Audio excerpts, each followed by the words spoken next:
Bienvenidos, queridos hermanos, con ustedes su hermano en Cristo, Jaime Cárdenas, en este su programa Conociendo el Concilio Vaticano II, porque la verdadera santidad comienza con un sí a Dios. Empezamos in nombre di Patri, et Filii, et Spiritus Sanctus. Amén. Pater noster, qui es in celis, sanctificetur nomen tuum, adveniat regnum tuum, fiat voluntas tua sicut in cielo et in terra. Panem nostrum quotidianum da nobis hodie, et dimitti nobis debita nostra, sicut et nos dimittivus debitoribus noster, et ne nos induscas in tentationem, se libera nos a malo. Amen. Ave Maria, gratia plena, Dominus tecum, benedicta tui mulieribus, et benedictus fructus ventris tui, Iesus. Sancta Maria, Mater Dei, ora pro nobis peccatoribus, nunc et in hora mortis noster. Amén. Espíritu Santo, ilumínanos y santifícanos. En nombre di Patri, et Filii, et Spiritus Sanctus. Amén. Mis hermanos, ¿por qué rezo en latín el Padre Nuestro y el Dios te salve María? Porque ese es el lenguaje de nuestra iglesia. Si ustedes se fijan, cada que sale un documento o encíclica, sale en latín. Se escribe en latín. De ahí se traduce todas las demás lenguas. Esa es la lengua de nuestra iglesia. Bueno, continuamos con el Concilio Vaticano II, Decreto Unitatis Redintegratio, en el capítulo 1, sección 2, Principios católicos sobre el ecumenismo. Hoy vamos a aprender los principios católicos de lo que verdaderamente es el ecumenismo y no la propaganda que nos están vendiendo allá afuera, incluso altos líderes de la iglesia, sino que vamos a leer y aprender cuál es el auténtico y verdadero ecumenismo del cual la Iglesia Católica enseña. Unidad y unicidad de la Iglesia. En esto se manifestó el amor de Dios que nos tiene, en que Dios envió al mundo a su Hijo único, para que, hecho hombre, regenerara a todo el género humano con la redención y lo redujera a la unidad. Cristo, antes de ofrecerse a sí mismo en el ara de la cruz como víctima inmaculada, oró al Padre por los creyentes diciendo: que todos sean uno. Como tú, Padre, estás en mí y yo en ti, para que también ellos sean uno en nosotros. Y el mundo creerá que tú me has enviado. ¿Por qué crea el mundo? ¿Por qué el mundo va a creer que Cristo fue enviado? Porque seremos uno. Y cada que un protestante se sale o un católico se hace protestante saliéndose de la iglesia, están truncando la obra de Dios, creyendo que están sirviendo a Dios. Porque yo estoy seguro, al menos yo me atrevo a garantizar, pero obviamente pues yo no puedo, ¿no? Pero si pudiera, garantizaría que los protestantes, ninguno de ellos se sale en mala voluntad. Al contrario, se salen creyendo que están haciendo la voluntad de Dios y que le entregaron su corazón a Jesucristo. Incluso le aman más, y eso sí, por experiencia lo puedo decir, más que la mayoría de los católicos. Pero el problema es que están truncando la voluntad de Dios. Dios pidió que sean uno para que el mundo creyera. Pero cada que ellos se dividen, dejamos de ser mucho más que uno. Y cada vez somos más que uno. O bueno, son, ¿no? Porque gracias a Dios nosotros estamos en la iglesia verdadera, pero cada vez son más que uno. Ellos están yendo en contra de la voluntad de Cristo. Por eso dice la palabra de Dios, me parece que es en Corintios, no vaya a ser que estén creyendo en vano. Se puede creer en vano y se puede tener muchísima fe, pero en vano. Y ese es el problema de los protestantes.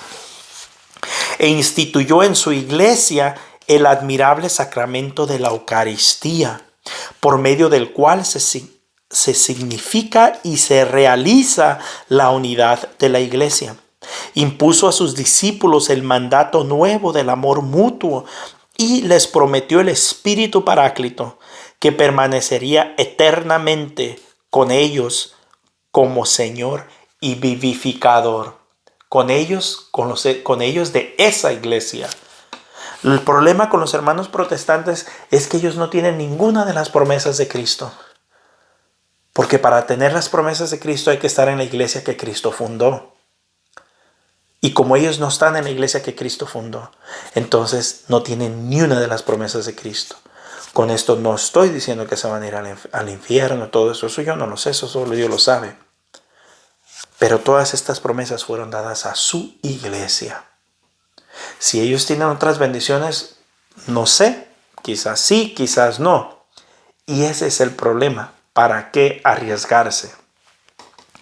Después de que el Señor Jesús fue levantado en la cruz y glorificado, derramó el Espíritu que había prometido, por el cual llamó y congregó una unidad de fe, de la esperanza y de la caridad al pueblo del Nuevo Testamento, que es la iglesia, una, no todas las que se pseudo llaman iglesias, no, a una. Como enseña el apóstol, un solo cuerpo y un solo espíritu, como han sido llamados a una sola esperanza, la de su vocación, un solo Señor, una sola fe, un solo bautismo. ¿Y qué hacen los protestantes? Cada que se cambian de secta se bautizan una y otra vez, cometiendo blasfemia. O más bien sacrilegio, perdón. El sacrilegio es ofender lo sagrado. Hay un solo bautismo y ellos se bautizan una y otra vez, cada que se cambian de secta. Puesto que todos los que han sido bautizados en Cristo se han revestidos de Cristo, porque todos ustedes son uno en Cristo. Ustedes, los que están en esa iglesia. Los de las otras sectas pueden ser de Cristo porque Cristo murió por todos los pecadores. Pero como dijo Jesucristo, tengo otras que no son de este rebaño, debo traerlas a mi rebaño. Quizás. El Espíritu Santo que habita en los creyentes y llena y gobierna toda la iglesia, efectúa esa admirable unión de los fieles y los congrega tan íntimamente a todos en Cristo, que Él mismo es el principio de la unidad de la iglesia. Él realiza las distribuciones de las gracias y de los ministerios, enriqueciendo a la iglesia de Jesucristo con la variedad de dones, para la perfección consumada de los santos en orden a la obra del mismo ministerio y a la edificación del cuerpo de Cristo dentro de su iglesia. Dentro de su iglesia, recuerden eso. Fuera será o no será. Para el establecimiento de esta, su santa iglesia en todas partes y hasta el fin de los tiempos, confió Jesucristo al colegio de los 12 el oficio de enseñar, de regir y de santificar. De entre ellos destacó a Pedro, sobre el cual determinó edificar su iglesia, después de exigirle la profesión de fe.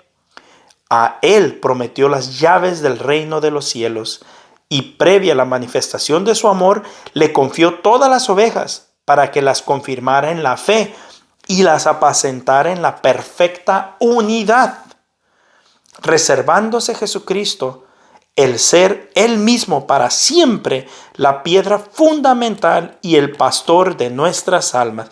Miren nomás, la piedra fundamental es Cristo, y eso es lo que el protestante alega. Piensan que porque le decimos piedra a Pedro, ya por eso Cristo no es la piedra fundamental. No, la piedra fundamental se la reservó Él. Él. La piedra fundamental es Cristo, nadie más. Él es la piedra principal. Pero también Pedro es piedra sobre la cual edificó la iglesia. No de fundamento, pero en la cual edificó la iglesia. Entonces, en unidad. Esto puede ser para los protestantes, para los católicos, los tradicionalistas sobre todo, que siguen pregonando el sedevacantismo. Ellos están mal, no son ellos los que van a corregir al Papa. No es un cardenal, un obispo que va a corregir al Papa, no. O que va a apacentar más bien, no. Va a ser el Papa que nos va a apacentar a nosotros. Cristo le dio al Papa el envío a apacentarnos a nosotros, no nosotros al Papa. Así que si hay tradicionalistas escuchando este video, mucho cuidado al hablar mal del Papa. Una cosa es decir, las cosas que el Papa hace en ambigüedad y cosas así, que yo las he dicho también. Y otra cosa es juzgar al Papa, juzgar su corazón, decir que lo hace con mala intención, decir que porque es el anticristo, decir que porque él no es Papa. No, cuidado, cuidado con esas blasfemias. Cuidado con atacar al Papa. No nos dio a nosotros, ni a ti ni a mí, las llaves del reino de los cielos, ni a ti ni a mí nos dio la autoridad de apacentar a las ovejas. No, se las dio al Papa para que te apaciente a ti y me apaciente a mí.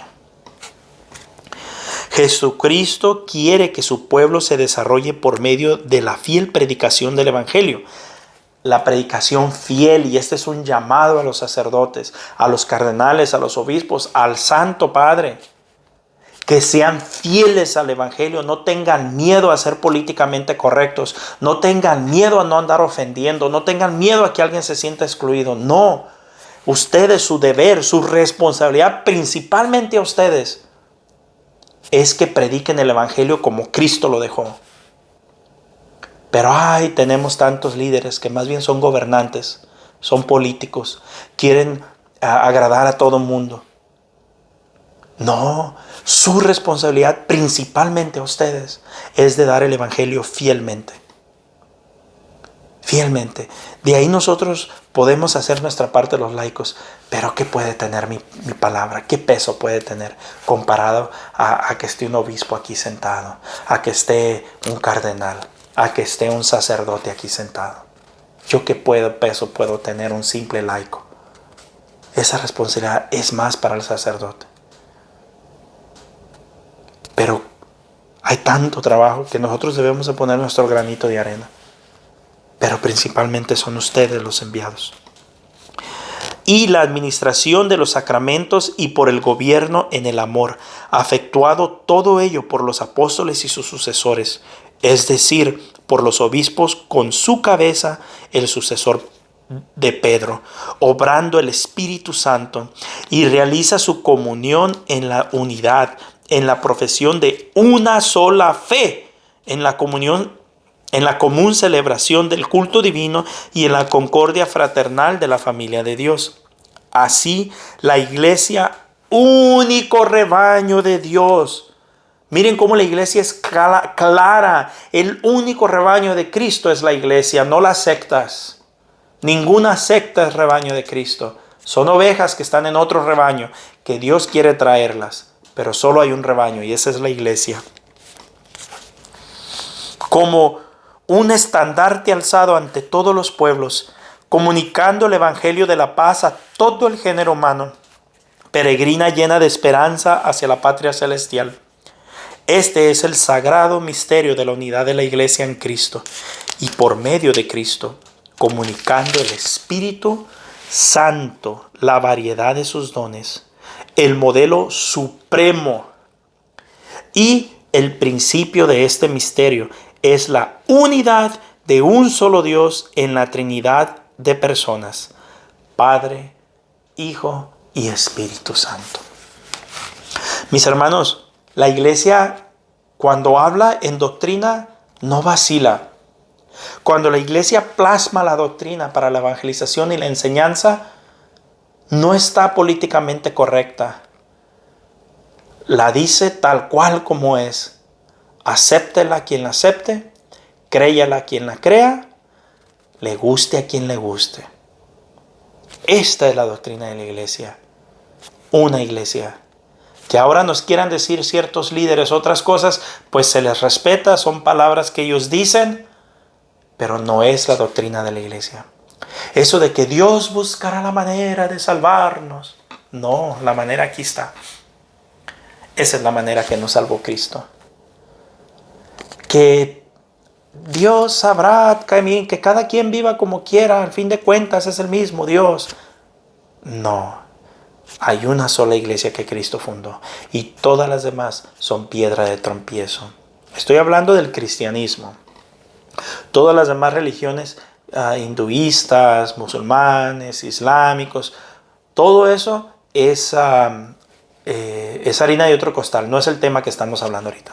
Yo estoy hablando de cada uno de esos cristianos que se llaman cristianos que se llaman amar y servir a Cristo y sin embargo son piedra de tropiezo por estar en sectas y además no se consuelan con ellos ser piedra de tropiezo, sino que van y sacan a más católicos ignorantes y se los llevan. Es un pecado mortal salirse de la iglesia. Pues bien, mis hermanos, un fuerte abrazo, la paz del Señor y primero Dios, continuaremos mañana.